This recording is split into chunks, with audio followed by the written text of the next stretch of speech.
any minute given to us.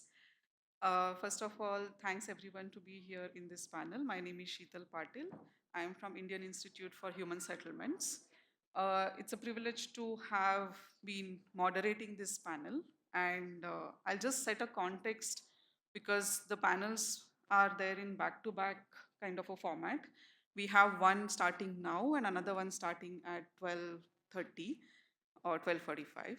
Um, Both are linked with each other in certain manner. So I just want to set the context and then I will ask panelists to come on stage and start the discussion at that point. Thanks to ILDC to have us here and the organizers to have this fantastic kind of conference and all the sessions which are so insightful discussions. Our topic of discussion today is about land relations, climate change, and labor migration in India, promoting resilience across rural-urban continuum. We know that migration is not new. People are on the move constantly, and we know that 35% of Indians are internal migrants. At the same time, there are so many different things that happening when people are moving. Like people are facing floods, heat cyclone, and droughts, and other different things that also follow people as they move.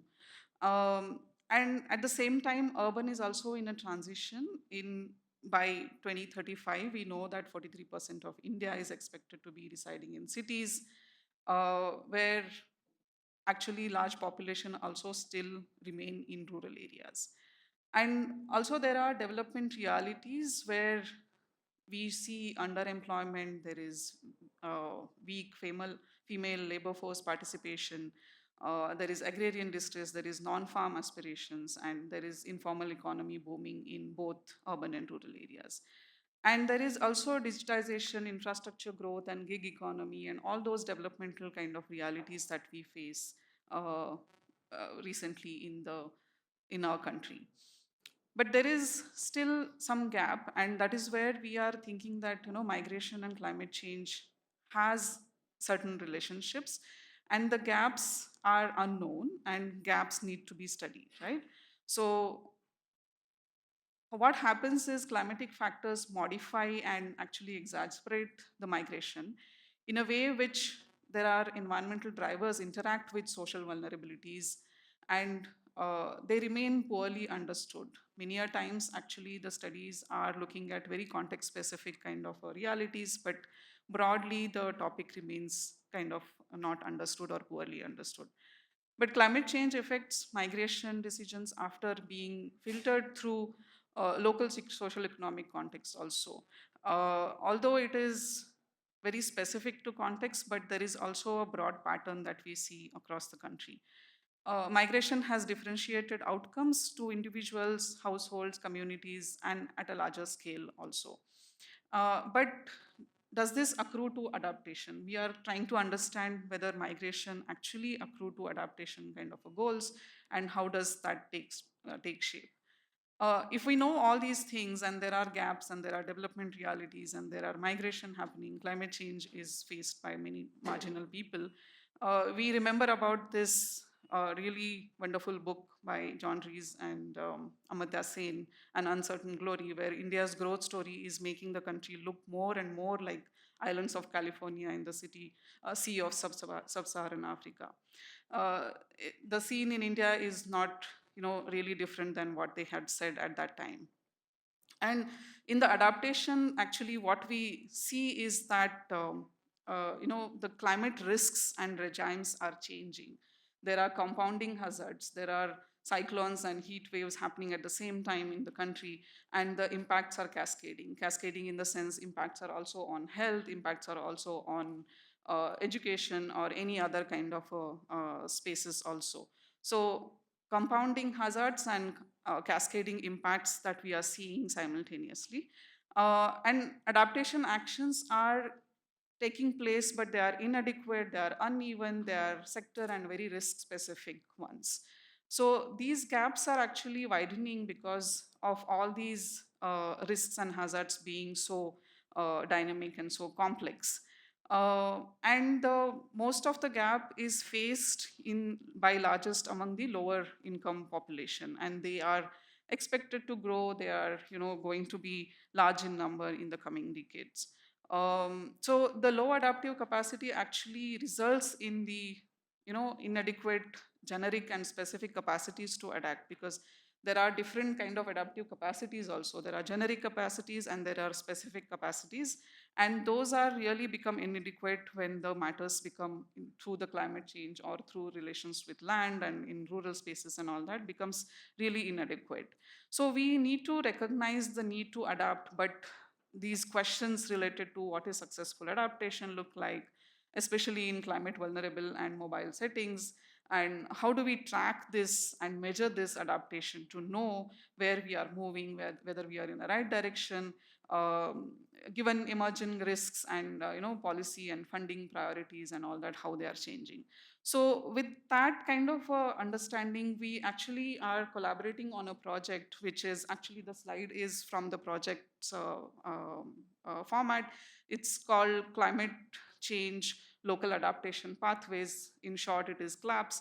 And the collaborating partners are IHS, University of Exeter, ICIMOD, Gram Vikas. We have representatives from that organization, CMID, and other organizations in other countries as well. So we are talking about these key research gaps in that project, and we are talking about both immobility or non-migration and migration.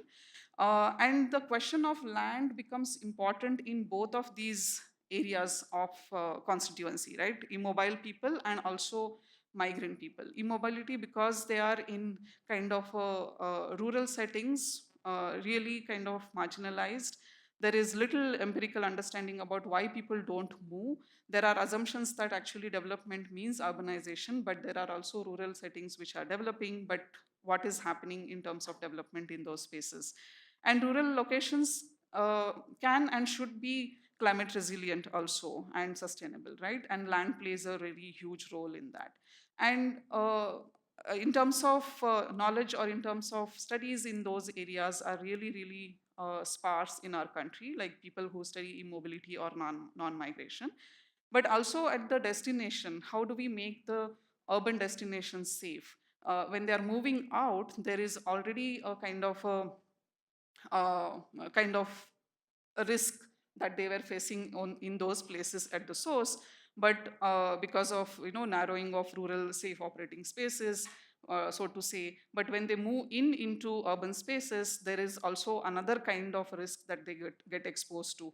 There are new risks. There are such a poor access to different kind of facilities and amenities that they get into, and the livelihoods also become more precarious, because most of the times they land into informal kind of a work environment. So in short, we kind of developed this conceptual kind of a framework where we say that current socio-ecological system has all these different hazards, and there is also vulnerabilities. There are policies which actually have supporting and institution frameworks that are present. And there are also current development kind of trajectories that we see in this current socio-ecological system. And there is also a mobility continuum. Like, some people are really highly mobile, and some people are not so mobile, and they are kind of staying back in the rural settings. And how these mobility take different pathways, and the outcomes are really into different spectrums, and sometimes lie also within that spectrum. Sometimes there is outcomes which are really unsustainable, and at the other side, there is mostly sustainable kind of a mobility outcomes. So taking into consideration all these aspects, there are three different kind of frameworks that we try to bring together and see how do we really uh, quantify, or how do we measure really adaptive capacity of these people who are on the move or not really able to move, or deciding not to move, how the precarity of these people and how the well-beings change. And the three boxes in the end are also kind of externalities or external kind of factors that influence and determine these three conceptual kind of understanding. So immobility or urban destinations or planned relocations, which holds migration or labor migration kind of a aspect there.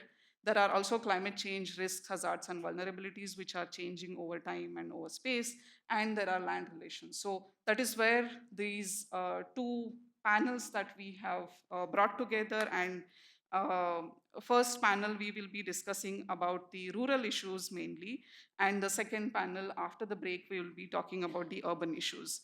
So first, going to the first panel of Urban, who will talk about the rural issues, is going to be by three eminent kind of scholars, and I will take their name and I will request you panelists to come and have your seat on the stage. First, Professor Dhanmanjari Sathe. She is professor at Gokhale Institute of Public Politics and Economics in Pune. She has been professor at also Savitribai Phule Pune University, also at Center for Economic Studies and Planning, Jawaharlal Nehru University, and also has a corporate experience working with the Export-Import Bank in India. Her research interests include issues related to local governance and aspects of political economy. She has published widely on different aspects like land acquisition in India, globalization, governance in various academic journals. Her recent book was titled as Political Economy of Land Acquisition in India and How Villages Stop Being One. It was a very insightful book to read about. Welcome, Professor Sathe, and it's a privilege to have you on the panel. Libby Johnson, he's the executive director at Gram Vikas, Odisha. He has had a large-scale, impactful effort over nearly 3 decades in the community development sector in India with civil society and governments. His experience spans over diverse sectors as natural resources, migration, livelihoods, local governance, disaster management, and institution development. Libby regularly contributes to policymaking in rural drinking water and sanitation and livelihood sector at national and state level. Welcome, Libby, and thank you for being here. Next, Sonu Tiwari. She's almost finished her PhD with TIS. She holds a master degree in disaster studies from Jamshedji Tata School of Disaster Studies in TIS. She has worked in various disaster projects in India and is passionate about gender-related issues, particularly issues relating to women in the field of disaster studies. Her PhD was focused on understanding women's experience of displacement and forced migration in consequences of climate change disaster in Indian part of Sundarbans. Welcome, Sonu, and thanks for being here. So format of the panel discussion will be something like this. I will give 10 minutes each of the to each panelist to have their pitch on the topic that we are going to discuss. And then we will, maybe I will have a couple of questions to them, and then we will open up to the audience for questions. Thanks, everyone. We'll first go with Professor Sathe, and then Libby, and then Sonu. Thank you. Hello, everyone. I am very thankful to Sheetal and ILDS for inviting me here. I would like to start by saying that I've got a very simple cold, which is a result of the weather change which has happened. I don't have any bacterial infection, I don't have any viral infection. It is just a simple Indian kind of a cold. So please don't worry if my voice sounds somewhat different or if I cough in the middle. Um, Now I'll start, of course. One of the topics which is there in the title is with respect to land relations, which deals with what are the social, economic, and political arrangements that govern land. That would be the meaning of land relations. And we also see that land has been acquired for a whole lot of years, decades, in fact, because my area is acquisition of land. So I would be speaking about that. I am now working at the Gokhale Institute of Politics and Economics, which started in 1930. And people in the family would remember times when that land was completely empty and it was acquired for building Gokhale Institute. And in the same way, I do remember this area, which is Flame, which was just an open area, and it has now been acquired for having this educational institution. So at least for more than 100 years, actually, land has been acquired in Pune, like in so many other cities in India. And migration is also a result of this acquisition of land in some ways. Because it is acquired, there are new jobs which are created. So migration happens. There can be push factors and pull factors both with respect to migration. But yes, first of all, the some land has to be acquired and some kind of a different new economic activity has to happen for people to move from one place to another. So people also move from one profession to other professions, and in the same sense, use of land also has to change, say from agricultural to non-agricultural use. So, what I'll do is I will concentrate on the peri-urban land, like this. That is the area which is very close to a center, which is already urban. And I'll talk about some of the experiences which I have had and some of the research findings which I have had in this area. Now, yesterday itself, the Supreme Court, I think, has given a verdict with respect to acquisition of land. I've not been able to see the entire text, but it has sort of strengthened the rights of the owner of the land, and how the government can acquire the land has been made slightly more strict, I would say, but not impossibly strict that you can't really acquire land. I'll have to see that, but we are moving towards an era, I think, where unlike earlier periods when it was easy for the government to acquire land and not really give any good compensation, we are really speaking, I think, moving towards an era where acquisition is going to be more and more acceptable to the people who are losing their land. The first thing which I found in my research work is that farmers, as such, are not against giving up their land, because they also understand that they will benefit if they get a sustainable compensation package. Now, which is the way in which I define sustainable compensation package? It is not in the environmental sense, but I mean that a sustainable compensation package consists of something which is acceptable to the people who are losing land, not only in the short run, but also in the long run. Because our experience shows that farmers are sometimes happy with selling the land in the short run because they think they're getting huge amount of money and things like that. But whole lot of times the money is sort of squandered away, and then after 2 years, 3 years, 5 years, they start agitating. That is a situation with which neither the government nor the private sector, which has actually taken that land for industry purposes, say, or for housing purposes, and the farmers are happy. No one is happy when such kind of a thing happens. That is, the farmers are happy only in the short run. So one has to find out a compensation package which is sustainable, which means that the farmers or the people who are losing their land are happy with it even in the long run. So, what should that compensation package consist of? The first thing is uh, there is whole lot of arguments. I mean, there are whole lot of arguments which are made with respect to jobs being given to the people who lose their land. I think it is a very, very bad idea to give jobs to the people who lose their land for the simple reason that, first of all, they may not have the skills. Secondly, if there is land, all the sons and nowadays daughters also get a share in that land. Is it being said that all of them would get jobs? It's not clear when you talk about jobs. Thirdly, the industry is a whole lot of times not happy with giving jobs to the people who were already there because it becomes a political issue.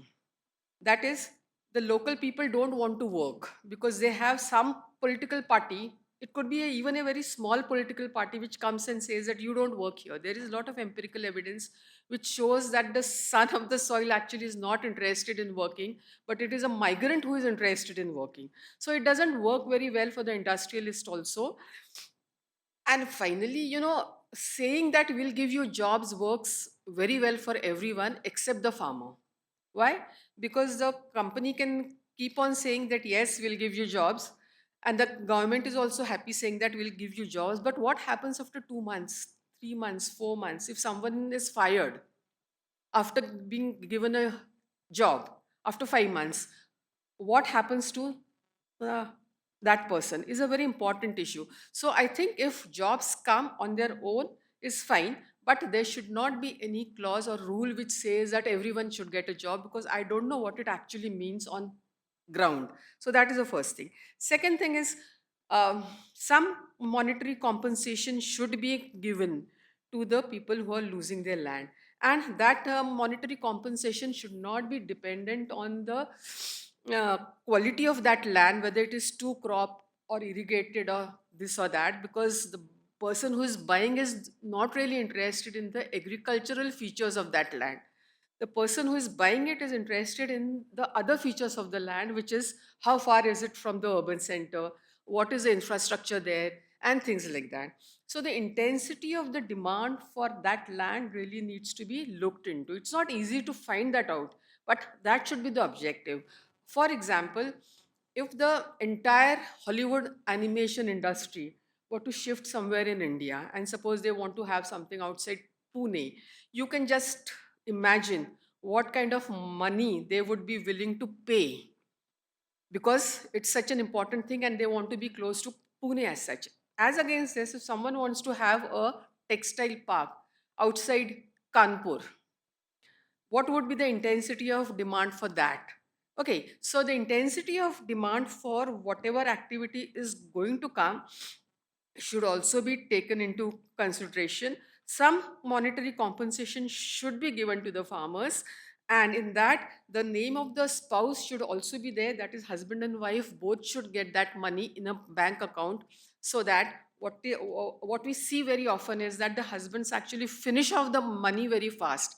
So it should not be easy for the husband or the owner of that land, because technically he's the owner of the land, to finish off all that money. And finally, what should be done is that the developed land, out of that, a certain percentage should be given back to the farmer.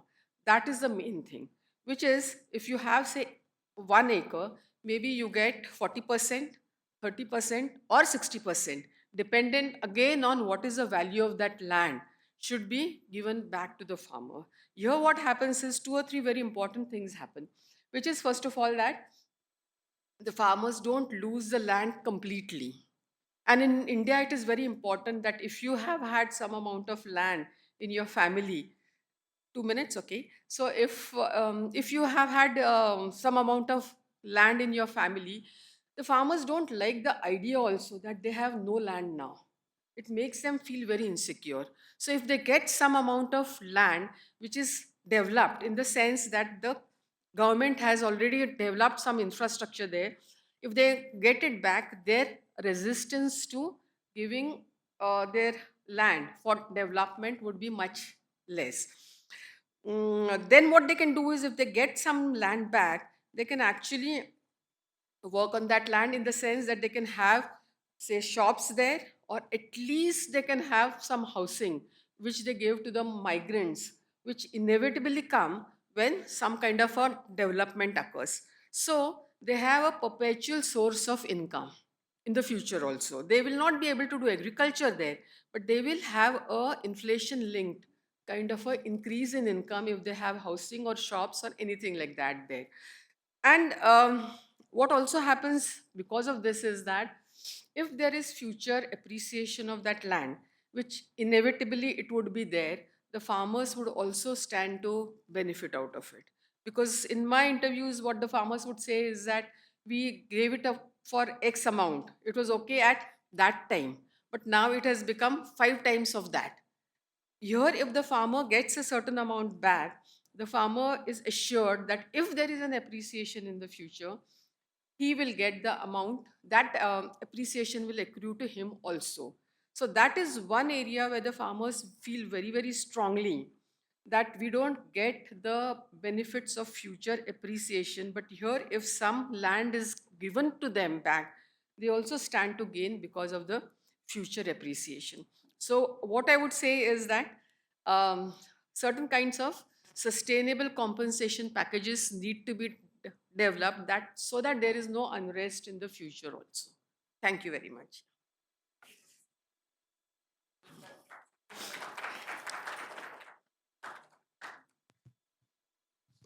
Yeah, sustainable compensation package sounds really good, and I'll come back to that in a questions. Yeah, Libby, over to you. Yeah, you want to sit or? Good morning, and thank you, Sheetal. I want to go far away from Pune, peri-urban, to the other end of the spectrum, to remote rural Eastern Ghats, Odisha. That's where I live and work and where my experiences come from.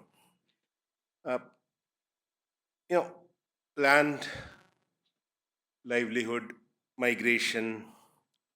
I think the land that we understand in the context is not just the piece of earth, but also the forest on it or the water that sustains it. So it is about natural resources.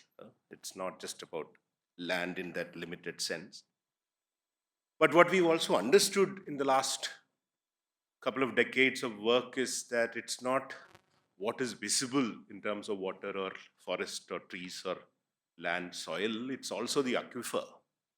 And particularly in the context of Eastern Ghats, these aquifers uh, are localized, unlike the Gangetic belt, where an aquifer from Allahabad to, all the way up to Delhi or beyond, west of Delhi, is one aquifer. Eastern Ghats are very, very, limited aquifers, or so a large number of aquifers, and therefore the potential for people to have control over aquifer, the water resources, unlike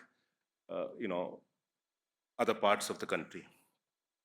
It's also the slope, and that's often a very neglected aspect of natural resources, because choices that people make with respect to their livelihood is also a factor of slope. And today, with increasing weather events, the higher the slope, the higher risk of life people in the Eastern Ghats are facing. Yeah? I mean, Himalayas, we have a longer history of knowing this, but Eastern Ghats is more recent. Rainfall and heat, of course, factors that. So this leads to a whole sense of uncertainty, and a lot of discussion around migration choices people make is. People make choices around uncertainties, and the three forms of uncertainties that we find today, one is around weather itself, whether the rain will come on time or the rain will come when it's needed.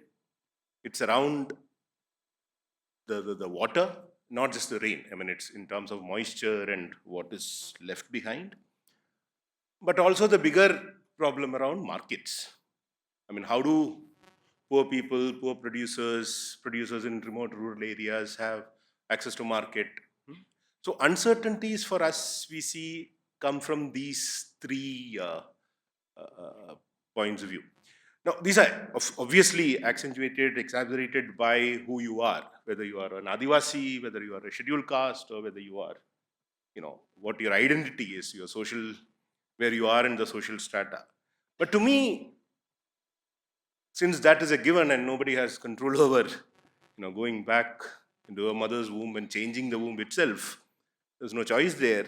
I guess that's a given, and people operate within those constraints. But things like how do you adapt to weather changes, how do you mitigate, can be done. I mean, that's where it becomes important. The third element that I want to speak about is the choices people make between, and this is something that we see on an everyday basis, is the continuum from food security to wealth creation. Very often we look at Adivasis in remote villages in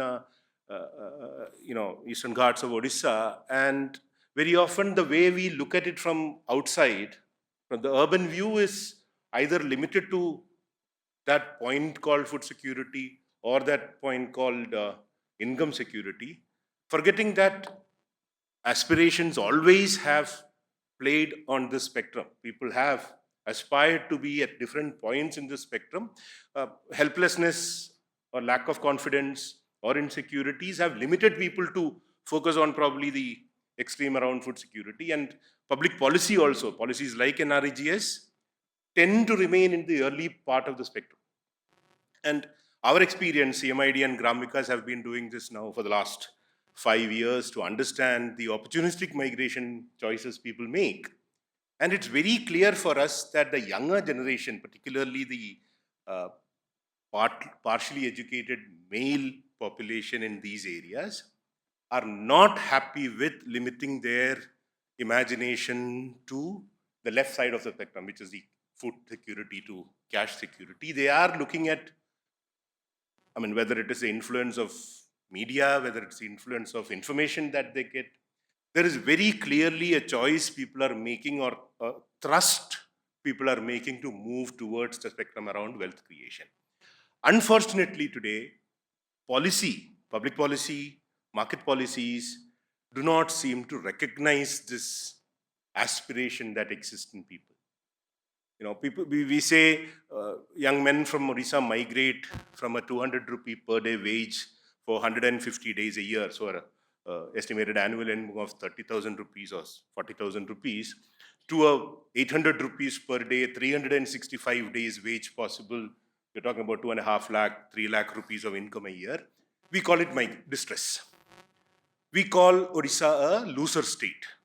The migration risk, literature calls Odisha a loser state.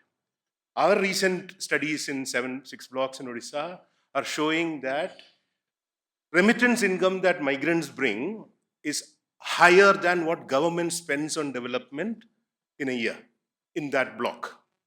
So is Odisha a loser state or is Odisha a gaining state? The moment you say I'm the chief minister of a loser state, nobody, who wants to be a chief minister of a loser state? So this whole discourse around migration and the issues around it, not recognizing the element of aspiration and how people see. And while saying this, I'm not forgetting that there's a whole chunk of migration that is distress driven. That's a very different context and a very different geography from what I am speaking to. I'm not saying that that doesn't exist. So food security is substantially today taken care of by PDS. And the truth is that. And when we say families are moving out of agriculture, it's because food security, at least staple grain security, is taken care of. Given the uncertainties around weather, water, and market, they don't have the confidence to take to the next level of production. So our policies do not look at this. We look at PDS as one policy, NREGS as another policy, PMKSY as another policy, PM Kusum as another policy, Rajesh is sitting here, voluntary carbon market participation as another policy. Where is this on the continuum of people's aspirations? Where is this in the continuum of what people want? Where is it in the continuum of people's lived realities? And that's something that we need to consider. And it is in this context that people's migration, in this particular young men migrating out of Odisha, southern Odisha to southern Indian markets become important. The other point I want to make in this regard is us, be it in the practice, in academia, in policy support, the whole generation of policy advocacy and system orchestration players in the sector, we seem to be overprivileging the state at the cost of the agency of the citizen. We seem to be reading the constitution in a particular manner which suits our current interest of impact at scale. At least in the sector that I belong to, impact at scale is the holy mantra. What is the way to achieve scale? Become a project management agency for the government program. Develop state capacities to deliver. Where is the agency of the citizen? Where is the aspiration of the citizen? How do we bring in the values of constitution that puts the citizen in the middle, citizen as the key actor and not the state. And the whole policy dialogue that happens today, policy formulations that come off workshops like this, often tend to bring state to the primary position with citizen as a instrument. I would rather that citizen be at the center and the state be the instrument. But unfortunately, we don't do that. To conclude, things like localization, decentralization, I was partly in the first session around panchayats and carbon neutrality, talking about decentralization and localization. And how do we bring institutions, technology, and the market? And in this case, I think whether it's a loss and damage fund, whether it is paying for ecosystem services, be it carbon market, how do we bring in these mechanisms together, for me, would be an interesting way to develop on discussions that happen here. Thank you. Thank you very much. Starting from the natural aspects of Eastern Ghats like aquifers and slopes to aspirations to, state role, it's been really interesting to listen to you. Come back to it with questions. Over to you, Sonu. Good morning, everyone. I'm Sonu Tiwari, and I'm a PhD student at Tata Institute of Social Sciences. My research is on looking at climate immobilities and mobilities in the Sundarbans Delta in West Bengal. So this is a brief presentation overview. I think mobility and immobility, what Sheetal was discussing, are becoming a new global research agenda, wherein more than millions of people live in areas that are vulnerable to climate change, especially in hotspots where climate disasters are becoming ferocious and frequent, and the nature of risks that are associated with them are getting unpredictable. Worse off, as Sheetal already mentioned, worse off are the people who are natural resource dependent, dependent on the land, on the forest, and the water, because their livelihoods, like agricultural, forestry, and water, are dependent on critical resources. And climate change aggravates the pre existing social vulnerabilities and the everyday risk that people confront. In this presentation, I'm going to talk about a part of my thesis wherein I'm looking at the relationship of uh, climate immobilities and mobilities and land relations, and taking a case of my study area, which is the Sundarbans Delta in West Bengal. First, I would like to deliberate briefly on how do we frame climate migration. So the mobility due to climate change, if we look at the literature in the past 30 years, has been projected as estimates of mass migration of people produced due to climate change, producing alarmist narratives of climate refugees, climate migrants in both media and academic discourses. The term climate induced migration is now essentially a very contested concept because it doesn't capture the diverse ways in which people move or they do not move, because the movement can be temporarily, can be seasonally, while some might migrate or relocate them permanently to newer areas. This also exclude a lot of those who cannot migrate or who cannot move, and those who choose not to move away even if they face very significant risks to their own well-being. There is also a shift from looking at migration, which is always posed as a security threat in the context of India, to the urban areas. Migrants are being looked down upon. And this shift is towards a potential adaptation measure that reduces the vulnerability, what Libby was talking about, in the communities. And this is being looked at as in the form of adaptation. However, recently there has been a lot of research studies that are questioning the limits of migration, as Sheetal was mentioning, whether migration is adaptive or maladaptive in its form. Taking the case of Sundarbans Delta, the Sundarbans Delta is popularly known as a World Heritage Site, a Ramsar site. It's a reserved tiger forest and a very popular ecotourism destination.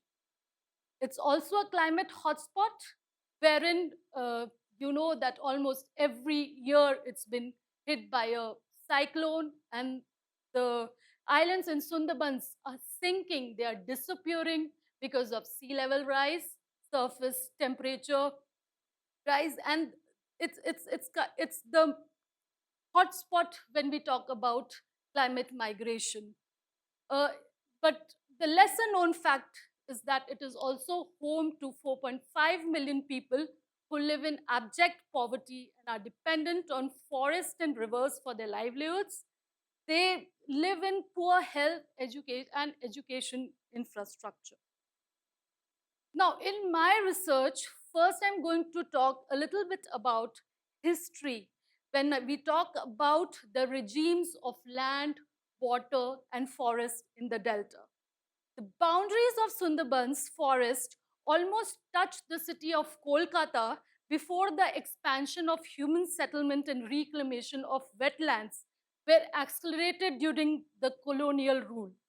Now, the colonial past saw Sundarbans as a potential for revenue generation and also as a grand reservoir of rice against the rampant famine and drought that happened during that time.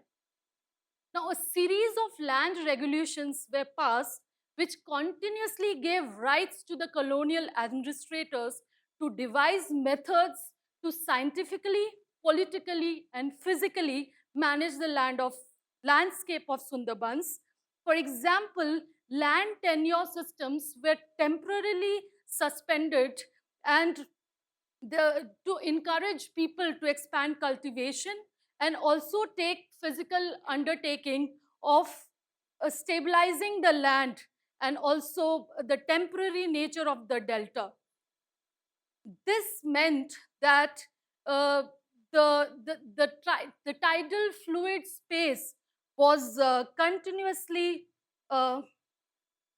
sorry the tidal fluid space was continuously being transformed into a resource frontier where rapid circulation of labor took place during the colonial times from the areas of Odisha, from the Arakan coast of Myanmar to bring in labor because it was a very labor intensive process of clearing the forest of Sundarbans and then reclaiming the lands and finally settling human population for cultivation.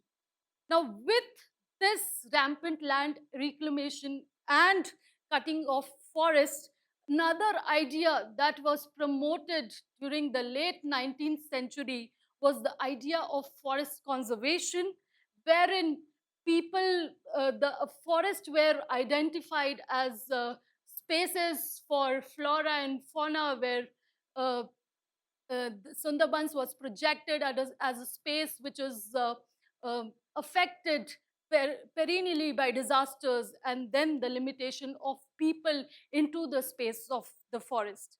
Finally, Sundarbans forest was also a forest of refuge for the people of uh, there were two partitions that happened in 1947 and 1971, and because of which a lot of refugees, that I can discuss it later during the question and answer time, but a lot of refugees were settled into Sundarbans. Now, when we look at climate, my key point is that we need to understand the multiple drivers of uh, uh, mobility and immobility. Uh, uh, I really want to talk about this, but I think there is less time. And maybe during the question answer time, I can deliberate more on this. So, when we talk about the topologies of mobility and immobility in the delta, There is first coastal erosion, whereas there is loss of land and homes and ecosystems, which is linked to a lot of relocation that happens, but that happens mostly for landowners. And for the landless population, this means recurrent relocation during from within their villages. And also, this is associated with a lot of temporary displacement that happens during frequent major cyclones.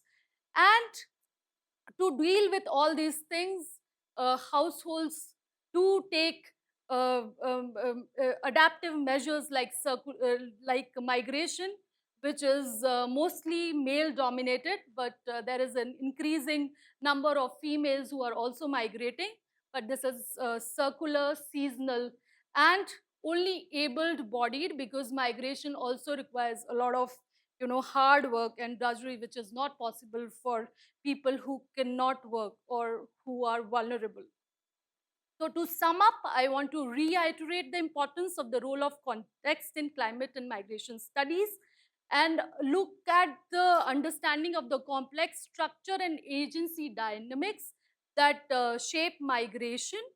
And when we look at migration, whether it is related to climate impacts or not, it cannot be separated from the larger socio-political and historical context, and most importantly, from the geopolitical dimensions of the land that shapes its relationship. Because a lot of climate and environmental mobilities are linked to land alienation. uh, and failing to recognize this leads to a decoupling of from colonial and neoliberal rounds of extractions, which are the root causes of vulnerabilities to begin with. In the case of Sundarbans, I could not speak more on this, but due to the experimentations that were done under the colonial and neoliberal regimes like embankments, mangrove destruction, land reclamation, land settlement, forest conservation, and tourism expansion, the natural buffers of mangroves are completely non existent now, and the man made structures like embankments offer no solution to the problems of the people. And the 2 points that I want to make through this presentation is that the boundaries of mobility and immobility overlap, intersect, and are blurred. And looking at migration only from the lens of climate is highly reductive. And if we look at climate policies at the source areas, we should move away from focusing on the technological and financial fixes, rather than what sir was important talking was Libby sir was talking about the restructuring of relationships, which Farhana Sultana also says, with ecologies, water, land, and communities. That is the key point of this presentation. Thank you so much for patiently listening. Thanks, Sonu. Uh, this I thought was a wonderful mix of everything, right? Like in terms of the geography, in terms of the context, and in terms of the vulnerability and aspirations that we talked about. All the panelists talked about. So I'll go again one by one to ask questions to panelists, and then I'll open up to the audience for questions. Just hold for maybe 5-7 minutes more. Um, First question to Professor Dhanmanjari Sathya. You talked about sustainable compensation package. I just want to tease your mind and brain and say, uh, do you see kind of an opportunity or possibility of having climate angle also in this sustainable compensation package, which is already kind of very complex in its political economic aspect? But do you think it's kind of there is opportunity to also have something related to climate, something related to migration in that? Um, Actually, I don't see any space for including issues related to climate change in this kind of a sustainable compensation package. There could be meta overarching reasons or some points which could be included, but not at a micro level as such. I don't see any possibility of that. it will have to be done in some different way, not via the compensation package as such. Ye- okay. Uh-huh. Maybe just going little beyond that and uh, talking about your book about how the villages have become different. Something little detail I wanted to know about. What do you mean by that different? Like, what is the difference in that villages when this land acquisition for large scale infrastructure projects happen? Um, See, what I found when I was doing fieldwork for my book is sort of matches what Libby said, that there is a huge aspirational surge which is there in peri-urban areas. And people want to change, people want to shift away from agriculture. And part of the reason is also that agriculture has become so very non-lucrative, partly because of the government policies. There was an in the 2005 NSSO survey, there was one question which was asked to the farmers with respect to whether they want to continue doing farming or no. And in 2005, almost 45% of the farmers said that no, they don't want to do farming. Uh, they are doing it because they have no option. This is almost 20 years back. Now the things would have become even worse. So part of the reason is that the government is not keeping agriculture very lucrative. I think it can be made lucrative if there is change in the policies, but I don't see that happening as such now. So as Partha Chatterjee has also said in his article, which was there on civil society and political society, that there is a huge surge. So that actually helps the acquisition of land. So, though that emotional bond is very much there, and though there is also a sense of nostalgia which is there, and which should not be underestimated in a way, it is not sufficiently strong, which would keep the people from not shifting to the non agricultural occupations. I think, except probably the tribal areas and the people about which I don't really know much, so I will not say anything. In most of the remaining India, people have got very well connected with the urban centers, even if they are doing farming. They have got connected in different ways and they know what is happening in the urban areas. So, what I actually found is that people are wanting to move towards industry, and the opportunities they are willing to take. Now, can that be converted into a non-violent kind of a shift? Is the issue. And for this kind of a session, what implications it would have for the climate change is something I think you're asking more specifically. So there, one would need to have different kind of policies which take care of climate change issues. But to what extent can it be integrated into acquisition of land? I'm not very sure, as of now, at least. Yeah. Thanks. That was brilliant.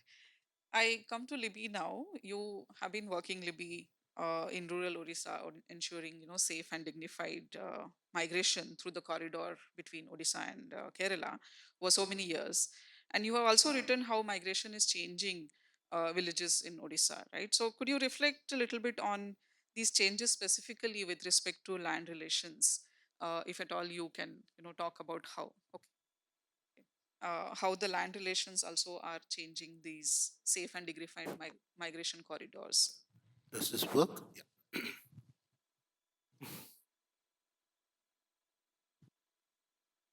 I think we need to look at the term land relations in the context of Eastern Ghats,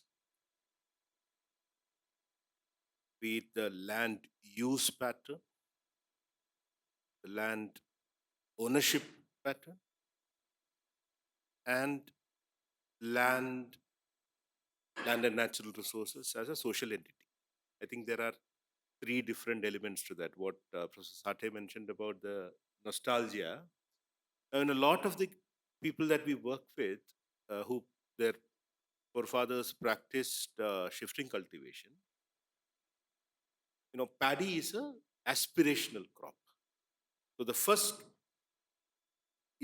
improvement in status for me in the village is when I stop or reduce my dependence on millets and I expand my paddy. This is, it continues to be.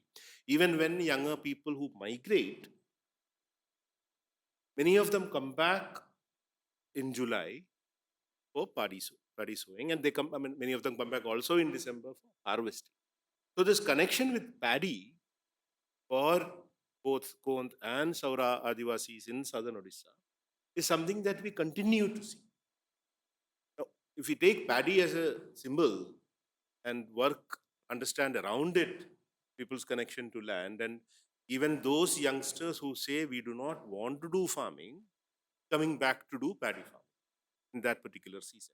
How do you explain this? So that's one aspect of this relationship with why do you grow paddy when you have enough rice? Do you? They don't sell the paddy.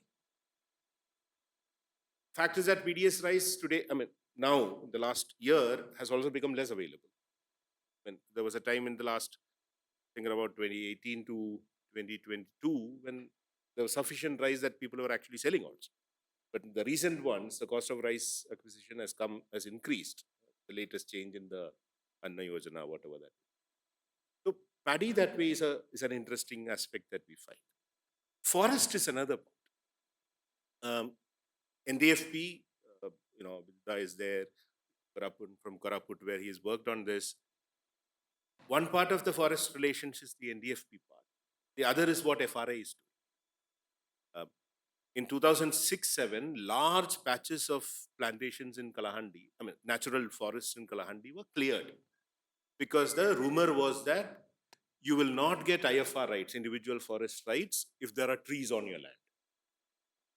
The Sarkar will not accept it as amenable to individual forest rights. So we saw substantial cutting of trees in 2006-7 when FRA was beginning to be implemented. From there to now, increasing conversations around community forest rights, but it's still IFR that prevails. And I still haven't figured out this paddy IFR patta connection. So it is a very interesting, part of that. Finally, the quality of the homestead land, because even most of these migrating individuals go in alone. They keep their families back home, and they're also expanding on the homestead. So the third aspect of land use, and that is something that we have increasingly finding to be difficult, because a lot of these settlements are at the lower end of the slope, where the next bottom level is already paddy. So settlement expansion is happening towards higher reaches. In 2018, we had a cyclone Titli, which for the first time in Gajpati district caused death in a cyclone because of the cloudburst and landslides. The immediate reaction of the government was to bring people down. But down was not an option because the down was already dense population or farming. So people got resettled into the middle. And you now see settlements that are perched on 12-degree slope land. It is like you are seeing Masuri or some of those places where houses are like this. What it does is it's killing drainage lines. It's putting pressure on public utilities like drinking water supply, because the design for the drinking water supply system, pipe water supply system, was for this level. Houses have gone there. How do you get pressure to lift water to the new houses? The third element is people are building toilets with leach pits. So the fecal contamination, bacterial contamination of soil is increasing because it's now very, very gravity driven. So there are these three aspects of paddy, forest, and homestead land in terms of land that I. Yeah, wonderful. How, all these things are like individual land relations or collective land relations or even state promoted land relations are interlinked with each other, and it actually brings new kind of challenges. I think that is what is I am understanding from all these things. I think. Thanks, Libby. That was wonderful. Sonu, I think you skipped one slide, and that is where I want to bring you back about how do you really see different options of, in Sundarbans, about how people have done embankments or reclaiming lands and, securing the lands for livelihoods. And what do you think is really a, not best maybe, but better option to uh, do such things? Thanks for your question. So embankments become one of the most critical, or I should say, contested infrastructure.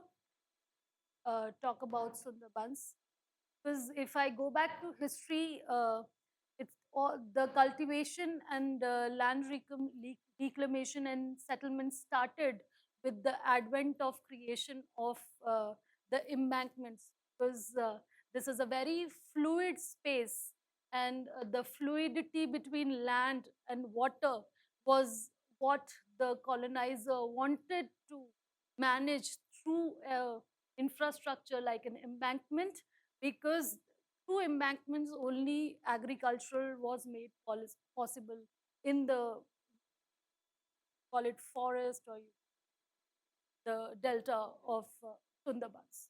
So in this, what they did was these embankments created, unidimensional cartographic space.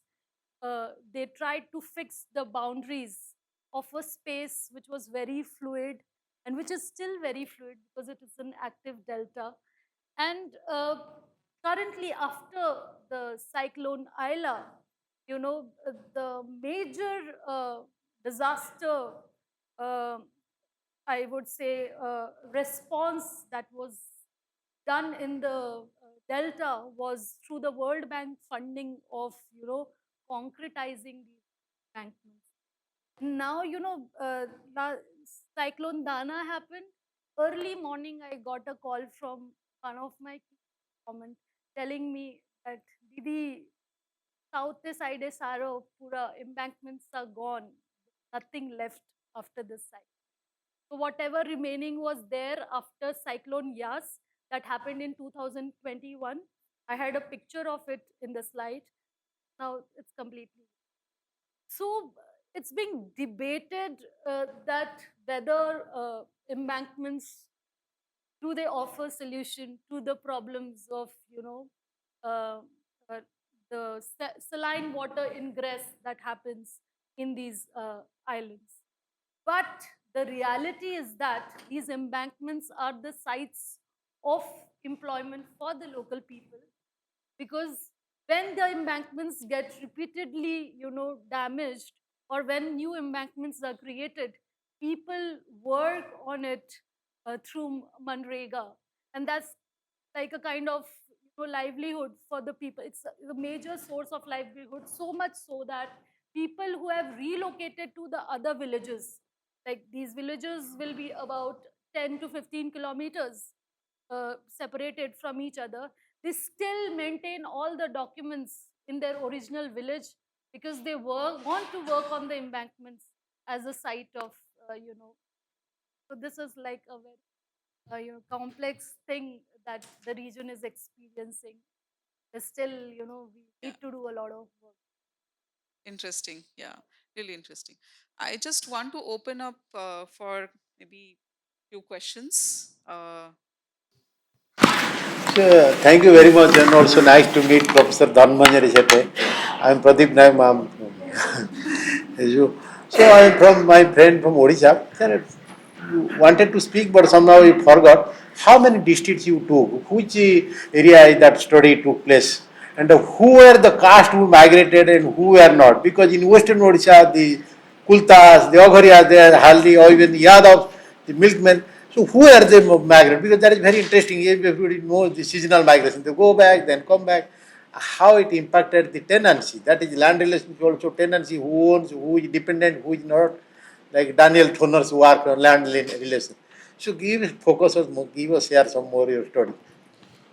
So the work that we are doing is substantially undivided Ganjam and Kandamal district and the southern southwest part of the eastern Ghats part of Kalahandi, not the plain parts of Kalahandi. That's the eastern Ghats mountain area from the Andhra border, Vijayanagaram border till Mahanadi. Tail Mahanadi. That's so Indravati, Hati, Vamsadhara, Nagavalli, and Rishikulya rivers. That's the area where we work. About, if you take the whole area, about 50% of the population belong to scheduled tribes.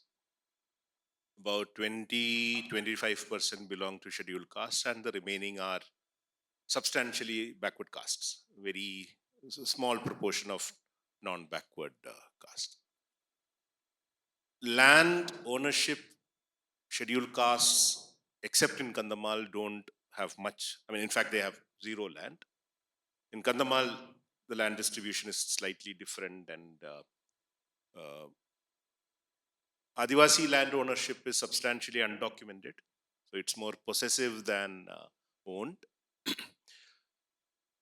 I've not seen substantial changes in that happening, because even with FRA, what has come is recognition of possession than any substantial change in ownership.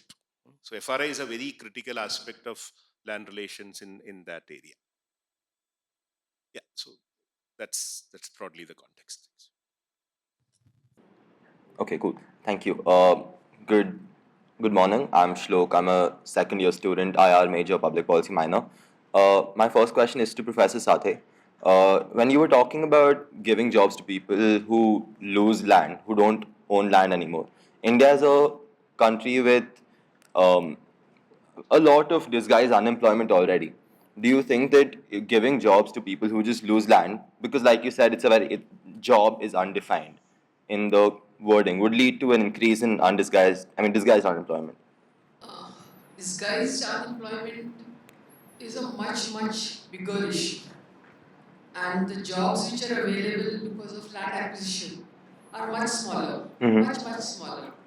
So I have not fully understood what you're asking, but giving jobs to people who have lost their land is no answer to disguised unemployment. No, I'm so sorry if I didn't phrase it properly. I didn't mean it as an answer to it, but as something that further increases it or adds to it quite a bit. No, it may not add to it, but because what happens is that when the land is acquired and there are new industries which come up there, invariably the lower level jobs go to the local people.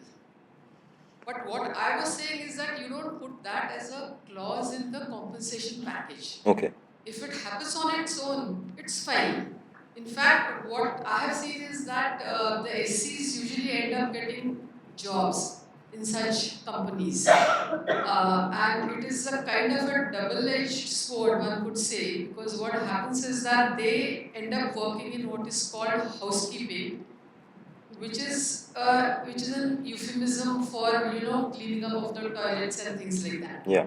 But even though it is like that, the Dalits are happy with it, partly because, like someone said, they were not owning any land earlier in any case.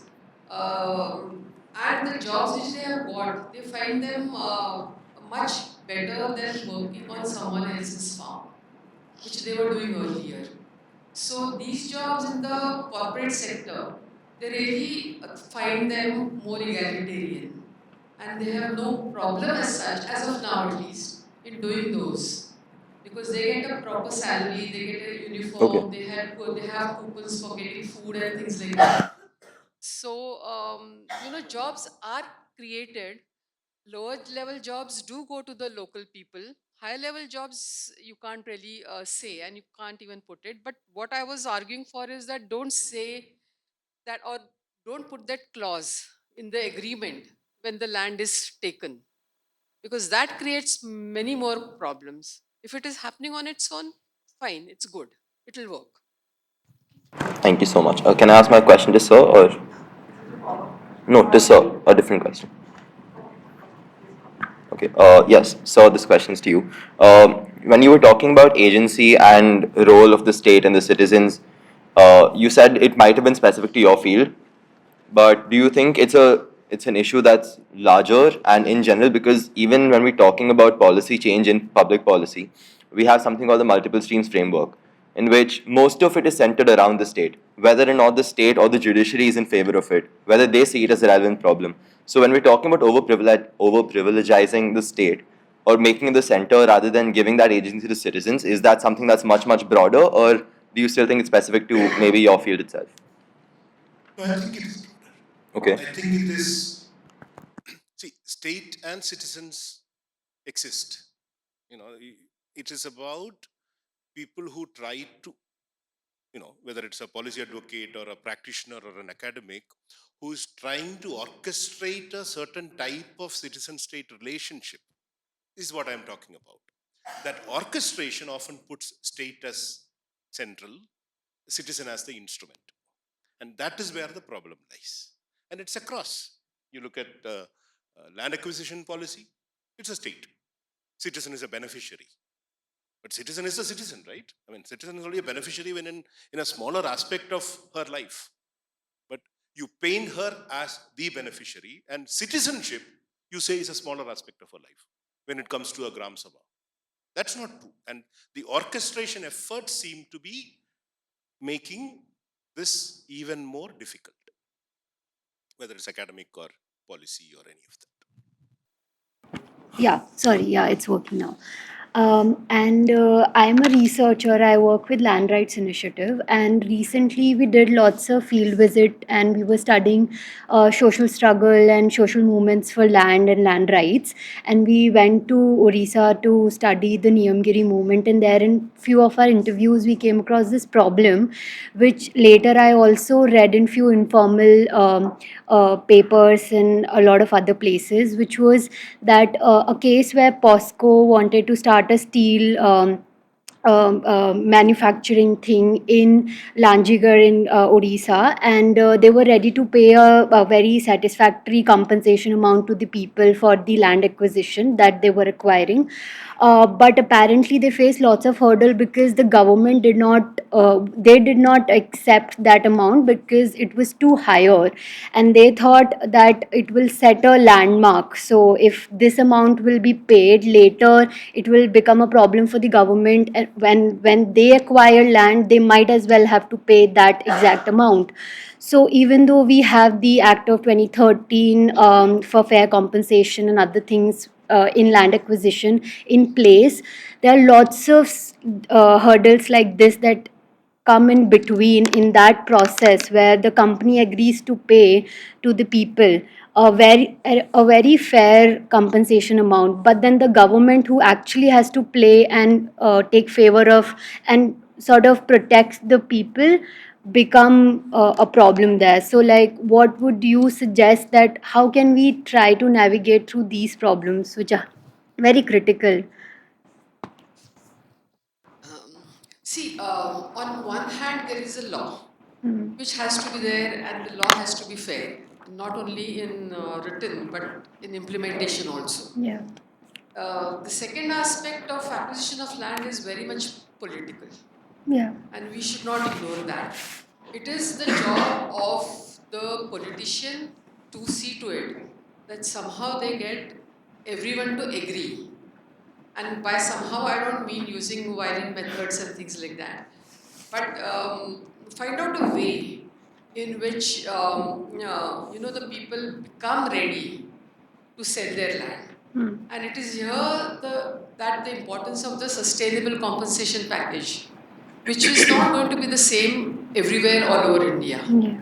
It is going to be different over different parts. So actually, it is the acumen of the politician ultimately which will decide how much of land is acquired and how peacefully it is done.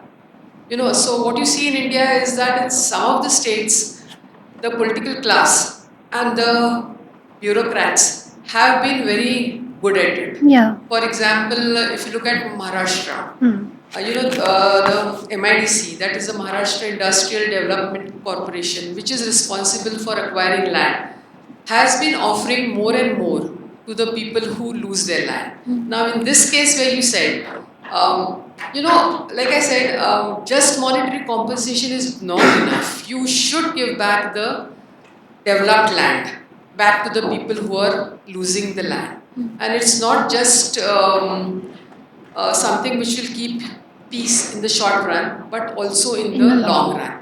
So ultimately, it falls the responsibility for doing the industrialization or urbanization for which land is required. It falls on the deftness of the politician. He or she will really have to do it within the legal framework which is there in our country, and also the political pressure which is there. Oh. Myself Nandulal Bukshi from Tagore Society for Rural Development. I am kind to attract my attention to Shanu because we are working in West Bengal since last 40 years. So there is so many issues already. You have flagged some of them, but there are so many issues are there. One is the relation of lands with the women. This is very thin. It is very practical, and as you know, this is the reason where the highest human trafficking or prevalence is there. So huge number of thousands, lakhs of women are daily coming to Calcutta for daily work for labor. Even some of them are diverted to the red light area also for the pursuit of their livelihood. So this is the one of the area of concern how to address, and we're working in that area, and for the you are doing the research. And as you know, so many tornadoes and natural calamities are happening every year, and that is a embankment is very big infrastructure that is volatile, and every year are broken and enter the saline water in the cultivable land. And once the cultivable land, saline water enter in the cultivable land, that 3 to 4 years is not even cultivated in any crop in there. So this is the major issues. And why these are coming because of losing where the mangroves in the area, because of weakening the embankment also, and the other part embankment are damaging every year. So this is the major issue because of losing our mangroves gradually. So many species of mangroves are now extinct and endangered now. So all these things are you can consider in your part. That is my Comment. Okay. Yeah, well taken. Right? Okay. Right, yes.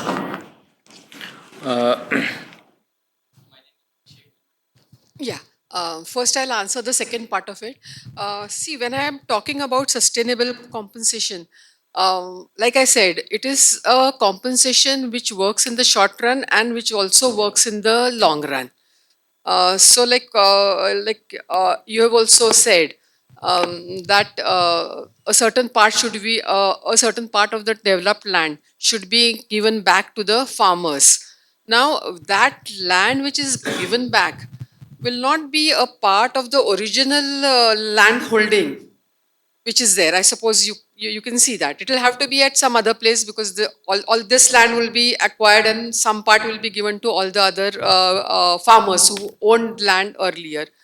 So in that piece of land which the person gets back, he or she can do some kind of a non-agricultural activity. I really don't see any possibility of doing agricultural activity in the developed land that you have got back, and people also may not want to do it, really speaking. Now, how much land should be given back is something which again becomes a negotiable thing, and also it depends on what is the intensity of demand for that land. I'll give you an example. There is this Khanapur village, which is the first toll naka which comes when you're leaving Pune and when you're leaving Mumbai and coming to Pune. Now, a few years back, the MIDC officers would say that under no circumstances can we give more than 40% back to the farmers because we need the remaining 60% for our infrastructure and roads and electricity plants and things like that. But in this village, Khanapur, which is now in a way on the outskirts of Mumbai, they are giving back 60%. Why? Because the value of land has increased so much and so many people want to come there that it has become possible for the MIDC officials to do it. There is political support for it, and there is also farmers who know the value of their land. So one can't really fix and one should not fix that it will be 15%, 40%, 60%. So that will have to remain open, and that would be dependent on how politically active the farmers there are. So, you know, in a way, it all like now this links to the first thing that you were asking. It is also an opportunity for the opposition party to actually go there and agitate with respect to what is the compensation that you're giving if there are casualties there. You know, casualties are not very common when the acquisition happens. I mean, this issue is there probably only in Jharkhand, where there are mines and people die in the mines. I think you're talking about that. Huh. Yeah, I'm So talking about. it's not really something which happens where there is, you know, just industries or software companies and things like that. So in a way, this compensation for casualties is not even related to acquisition of land. It is a separate issue, and it needs to be properly worked out. And I mean, absolutely see the opportunity for the opposition parties, because the whole fun of having a democracy is that people should speak about it. And if they are not, then the political parties are falling short here. And until and unless there is activism, no one will get these things. I think I've answered what you're saying. Yeah. Yeah. So I request kindly be brief in your question so that, you know, answers to you. Okay, thank you. This is Manoranjan. My question is to Johnson sir. Since we are talking about land relations, and after working many tribal districts of Odisha, I realized the relationship between Adivasi and land is very different from the others. And to understand the relation, how do you look at this relationship? And to understand the relationship, if a tribal person is migrating to city, the impact is different from a non-tribal person. So how do you see that things? Well, I don't have evidence to say that the land relation of the Adivasi is different from the land relation of the Chasi, who is a non-tribal farmer. I don't think so. The forest relation is there, but that is not a land relation. The forest as an entity is different from the land on which that forest exists. So if you look at Niyamgiri, it is not so much around the land of Niyamgiri that is under dispute. It is the concept of Niyamgiri that is in dispute. So that is a cultural with religious connotations that exist. Land as a productive entity, the earth as a productive entity, I think it's the same relationship whether it is for the Adivasi or for the non-Adivasi.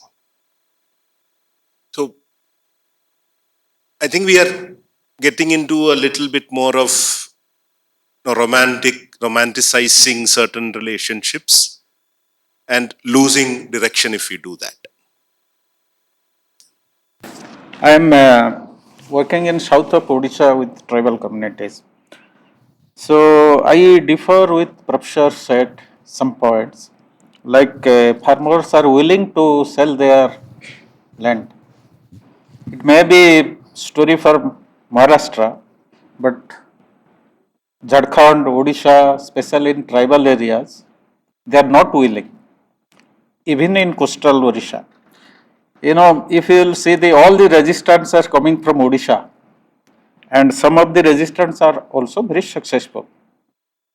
Second thing regarding the compensation, you told that there should not be a criteria for the productive and unproductive, like double crop, single crop. You know, a farmer is losing a land. Its cost is how much he produces or she or he produces. So it is not a distance or anything relation with the cost of the land. It is how much produce, how much cost she is getting from that land. That should be based on the quality of land and the production. The third point I differ regarding the son of the soil is not willing to work. That is not true, madam. The migrant are working because in an outside place their labor rights are violated. They are completely captured, low paid. And if local laborers will work, they will demand as per the law, the labor law.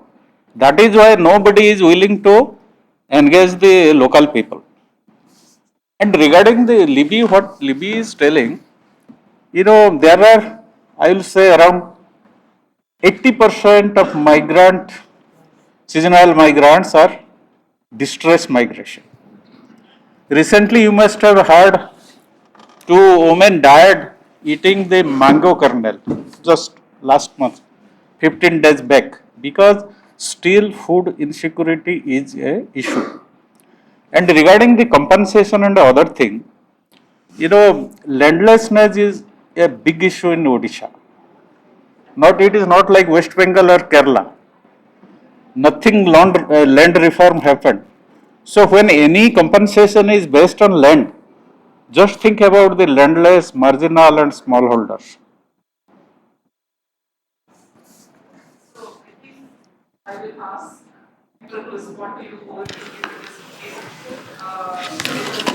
Shall shall I move for that answer? Here, myself Madhu, I'm a revenue inspector from Government of Andhra Pradesh. Actually, Land Acquisition Earlier Act, it's in 1894, and in 2013 we enacted a new Land Acquisition Act.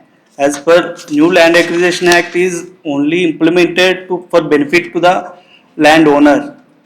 Actually, the compensation what they are paying, it's already in prescribed manner. It's connected with the market value, and some solatium and some additional market value is also adding with that. That only paid to the public, whatever the market value is having with that particular jurisdiction.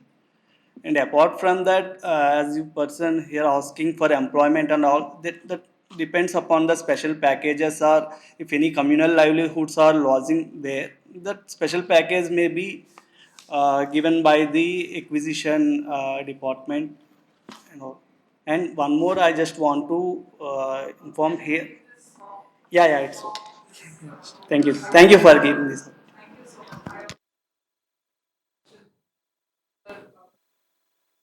I really want to thank everyone to be patient and listening, and to panelists to have these insightful discussions. Thank you very much, everyone.